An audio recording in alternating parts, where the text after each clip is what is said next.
You are listening to the Horse Radio Network, part of the Equine Network family. If anyone ever called your love of horses a phase, send them a link to this episode of Barn Stories. Welcome to the Barn Stories podcast. I'm Lori Prinz, editor of EQUUS magazine. And I'm managing editor Christine Barakat. This podcast features our favorite essays and articles published in EQUUS over the past 40 years.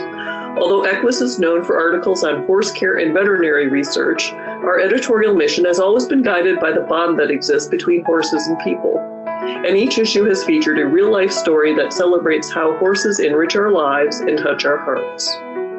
We've searched our archives, chosen the stories that resonated with our readers, and given them new life in this audio format.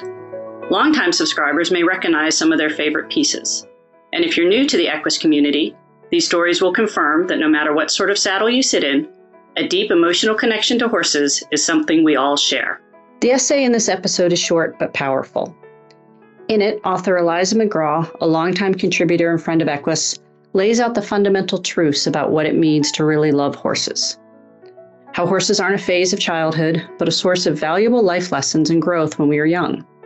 And how the role of horses in your life may change as you grow older, but they remain a source of comfort you can return to again and again.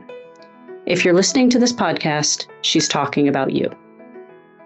Christine and I find this essay particularly poignant because it features Eliza's mare Sugar. Sugar was a quirky but sweet horse who popped up so often in True Tales back pages and features over the years that we felt like we knew her. And when she died early last year at the age of 30, it was almost like losing one of our own horses. It made me smile to hear her name again. Let's listen to Quality Time, written by Eliza McGraw and read by Taylor Autumn. Horse people tend to agree on the big stuff. Plenty of hay, sunshine, and water for all. Take care of your tack, mend fences. After that, people get a little more particular. One person insists that bridles must be hung with reins draped in a figure eight. Another shudders at the sight of a shaggy mane. My pet peeve is a little different, because it mainly comes up when I'm away from the barn. But it's something that I hear fairly frequently, especially among the non-horsey parents with whom I spend a lot of time. Here it is. I really dislike when people talk about kids, young girls in particular, going through a horse phase. Why is a love for horses seen as a phase, instead of as a genuine passion, or even as a valuable period of personal growth? The emphasis is on the transience, I think, and that's what gets to me.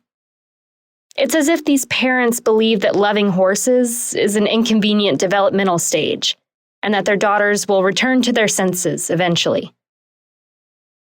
I'd like to reframe this idea. This episode of Barn Stories is brought to you by El Encanto Resort in Costa Rica. Our cherished horses are more than a mere activity on a list. We are a bustling horse ranch with more than 50 of the finest Costa Rican bred horses and the heart of our sister property, the El Lugar Resort in Costa Rica. We create an adventure for you and your unique talent, abilities, and desires. What would make this the most beautiful experience of your life? We'd love to know. Learn more at www.elencanto.cr. I think that when kids fall in love with horses, they're actually seeing the world around them in a new way.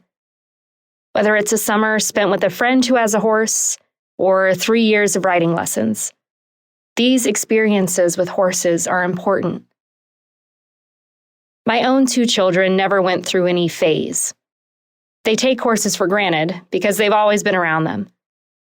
But neither ever begged for their own pony or riding lessons or extra trips to the barn.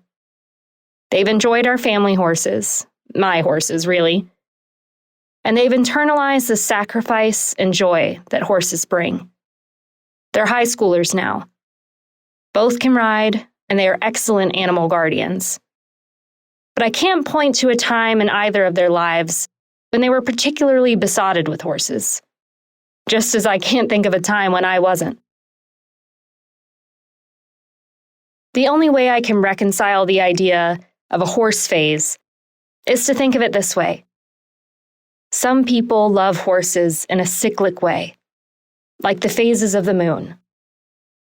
Sometimes I'm at the barn to see my 26-year-old paint mare, Sugar. When a woman who rode as a child will show up to visit her friend's horse. The woman enjoys simply being around a barn again, and she often stops at the store on the way out to buy some carrots or an apple to share with the horses. This is a person who is drawn back to horses. Sugar is currently half leased right now to a grandmother who takes her on long trail rides. She uses my mare to teach her young grandchild about horses too. Sugar helps each of them with very different phases of their own cycles. Any child who is lucky enough to spend real time with horses gains empathy and that all-important sensation of being around something bigger than herself, literally and symbolically. Horses teach children about fear and humility. They see how something big and strong can shake at the sight of a skittering paper bag. Horses teach children about power and introduce them to the exhilarating feeling that comes from controlling an animal with enormous physical potential.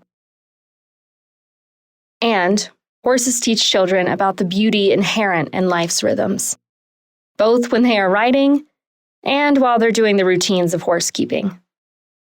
So please, humor me. Help me convince people not to describe the time children spend with horses as a phase. Because experience with horses isn't something you go through. Whether it lasts for weeks, months, or decades, it provides you with lessons that stay with you for life. Thanks for listening to Barn Stories. We hope you enjoyed this episode. If you have a favorite article or essay from the EQUUS archives that you'd like us to feature in a future podcast, let us know. You can reach us at EQUUSBarnStories, all one word, @gmail.com. Did you enjoy this episode of Barn Stories? Head over to iTunes to subscribe, rate, and leave us a review. Thanks for listening. The Barn Stories podcast is a production of the Equine Podcast Network, an entity of the Equine Network.